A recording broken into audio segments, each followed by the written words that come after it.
अफसाना कातिल की माँ प्रेमचंद। ये अफसाना प्रेमचंद का लिखा हुआ है। इसमें रामेश्वरी और उसका बेटा विनोद है। एक दिन रामेश्वरी सोई हुई थी तो उसने ख्वाब में देखा कि विनोद ने किसी अफसर को मार डाला और खुद कहीं जाकर छुप गया। पुलिस उसकी तलाश में बेगुनाह लोगों को मार रही है। सारे शहर में शोर मचा हुआ है। फिर उसकी आंख खुल गई। उसने उठकर देखा तो विनोद सो रहा था। वो उसके पास गई और सर पर हाथ फेरकर सोचने लगी कि मैं भी क्या बिन पर का ख्वाब देख रही थी। उसके बाद उसे सारी रात नींद नहीं आई और फिक्रमंद सी हो गई। सुबह विनोद ने अपनी माँ से पूछा कि तुम इतनी उदास क्यों हो।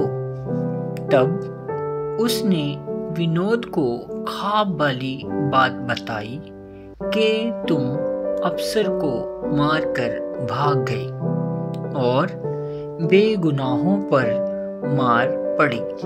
विनोद ने हंसकर कहा, तुम क्या चाहती थी? पुलिस मुझे पकड़ ले? रामेश्वरी ने कहा कि मैं तो ऐसा चाहती हूँ कि तुम ऐसा कोई काम ही ना करो। हमारा धर्म कहता है कि खुद जियो और दूसरों को जीने दो। विनोद ने कहा कि ये धर्म और नीति का जमाना नहीं है। माँ ने कहा, धर्म और नीति को हमेशा फतेह हासिल हुई है। विनोद ने कहा, माँ तुम स्टेज पर खड़ी होकर बोलो, यहाँ कौन सुनेगा। माँ ने कहा, तुम हंस रहे हो और मेरा दिल घबरा रहा है। कई दिन से दाएं आंख बराबर फड़क रही है। यकीनन कोई मुसीबत आने वाली है। विनोद ने कहा, मैं मुसीबत से नहीं डरता। अभी कौन सा सुख भोग रहे हैं। आज सुबह से ही विनोद का पता नहीं था। रामेश्वरी ने सोचा कांग्रेस के दफ्तर में होगा। जब 1 बज गया और वो लौटकर नहीं आया तो उसे फिक्र हो गई और वो सोचने लगी कि विनोद तो 10 बजे से ज़्यादा कहीं रुकता नहीं। उसको रात का ख्वाब परेशान करने लगा और वक्त के साथ साथ उसकी बेचैनी बढ़ने लगी तो उससे रहा नहीं गया। वो कांग्रेस के दफ्तर गई। जब वहां पहुंची तो पता चला कि विनोद सुबह से एक बार भी नहीं आया। उसने सोचा शायद वो घर चला गया होगा, लेकिन वो घर पर भी नहीं था। जैसे जैसे अंधेरा होता जाता था वो खौफजदा होती जाती थी। उसने हर किस्म की मिन्नत मांग ली। वो सोचे कि पता नहीं मुझसे क्या कसूर हो गया जो ऊपर वाला मुझे सजा दे रहा है। वो दुआ मांगती कि कोई गलती मुझ में बर्दाश्त करने की ताकत नहीं। फिर वो रोने लगी।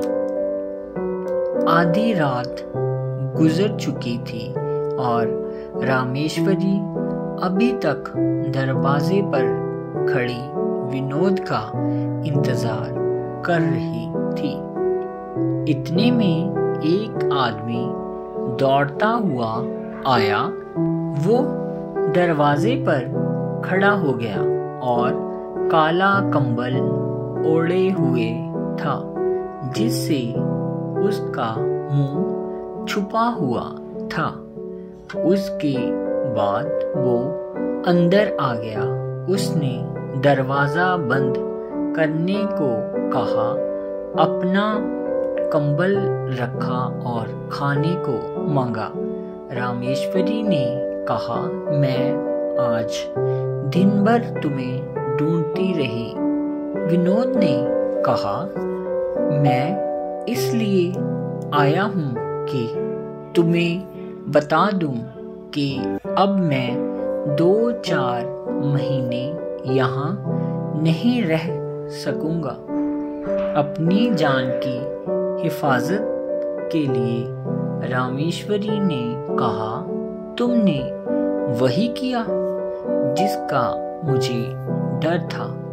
विनोद ने बताया, मैंने छावनी में एक ऑफिसर को मार डाला, एक ही गोली में ठंडा हो गया। रामेश्वरी ने कहा, क्या वहाँ कोई नहीं था? पुलिस को खबर तो हुई होगी? विनोद ने कहा, हाँ, कई शख्स पकड़े गए, मैं भाग निकला। रामेश्वरी एकदम बदल गई। उसकी आंखों के आंसू रुक गए और गुस्सा आना शुरू हो गया। ऐसे को बचना नहीं कहते। मुजरिम मुंह छुपा कर भाग गया और बेगुनाह पकड़े गए।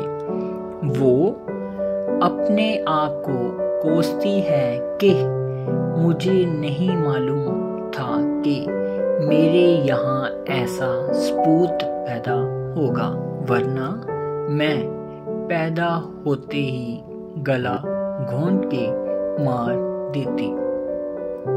अगर तू मर्द है तो अदालत में जाकर अपना गुनाह तस्लीम कर ले, नहीं तो बेगुनाहों का खून तेरे सर पर होगा। विनोद को भी गुस्सा आ गया और कहने लगा, तुम्हारे कहने से मैं खूनी नहीं हो जाऊंगा। लोग ये काम करते हैं तो लीडर बन जाते हैं। माँ ने उसे बहुत समझाया कि तुझे शर्म नहीं आती कि तू खून करके बड़ाई कर रहा है। विनोद ने फिर कंबल उठाया और बोला, तुम मेरी माँ नहीं होती तो इसी वक्त लगे हाथ तुम्हारा काम भी तमाम कर देता। जिंदगी भर तुम्हारा मुंह नहीं देखूंगा और घर से निकल गया। थोड़ी देर रामेश्वरी भी परेशान रही और उसके बाद उसने सोचा कि बेटा है तो क्या हुआ, मैं नाइंसाफी नहीं कर सकती। मैं कोतवाली में जाकर खबर कर दूंगी। विनोद को फांसी लगना ज्यादा ठीक है, बजाय इसके कि किसी बेगुनाह को फांसी लगे।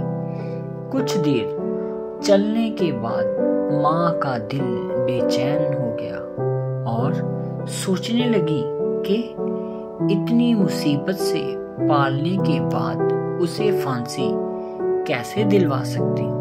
फिर वो वापस आ गई। वो सोचने लगी कि उन बेचारों की भी तो माएँ होंगी जो फांसी पर चढ़े गए। उन्हें भी अपने बेटे उतने ही प्यारे होंगे। वो इसी सोच में पड़ गई और रोने लगी और सोचने लगी कि क्यों ना मैं खुदकुशी कर लूं, तमाम दुखों से निजात मिल जाए। मैं बेगुनाहों का खून नहीं होने दूंगी। मैं ही गुनहगार हूँ जो मैंने ऐसे बेटे को जन्म दिया। मैं अपने फर्ज पर डटी रहूंगी। और फिर बेहोश होकर गिर पड़ी। जब उसे होश आया तो उसका इरादा पक्का था। उसकी एक एक चीज को देख रही थी और अपनी छाती से लगा रही थी। उसका दिल विनोद को आखिरी बार प्यार करना चाहता था। उसे सजा दिलवाना चाहती थी, लेकिन मोहब्बत दिल से भरी पड़ी थी। एक हफ्ता गुजरने के बाद पता चला कि पुलिस ने शहर से 10 नौजवानों को गिरफ्तार किया है। उनमें से एक सरकारी गवाह भी बन गया।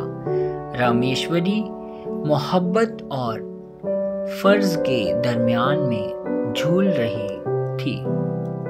इन 7 दिनों में उसने खाना नहीं खाया, सिर्फ पानी पीकर दिन काटे।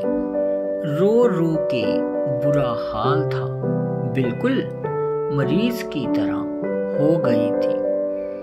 10 बजे का वक्त था। वो कांग्रेस के दफ्तर चली गई। वो रोज विनोद का पता लेने यहाँ आया करती थी। उसने देखा कि कुछ मर्द औरतें धीरे धीरे सर झुकाकर चले जा रहे हैं। रामेश्वरी वहाँ खड़े होकर देखने लगी और फिर सोचने लगी कि इन बेगुनाहों को फांसी नहीं चढ़ने दूंगी। रामेश्वरी कचहरी में चली गई। वहाँ बहुत भीड़ थी। एक औरत ने रामेश्वरी से पूछा कि क्या तुम्हारा लड़का था? पता नहीं किसने खून कर दिया और हमारे बेटे पकड़े गए। कई औरतें रो रही थीं। रामेश्वरी भी रोने लगी। वो किसी का भी जवाब नहीं दे रही थी।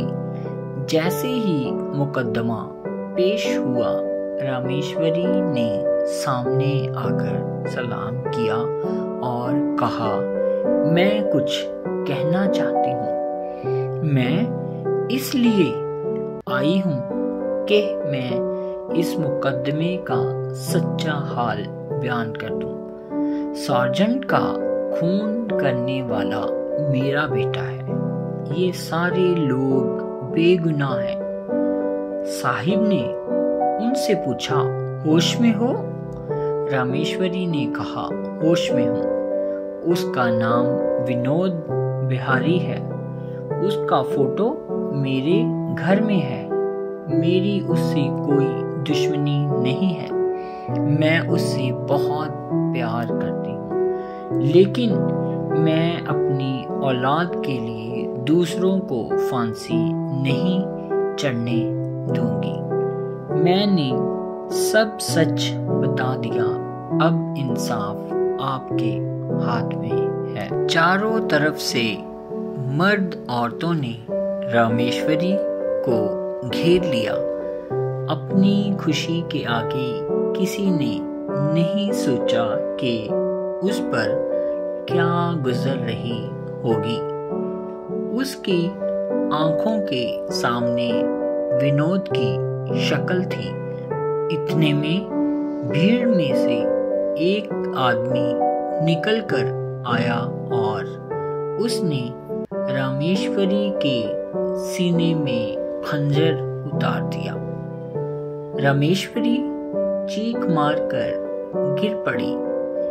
मारने वाले की शक्ल देखने लगी और चौंक गई। उसके मुंह से निकला, अरे विनोद तू?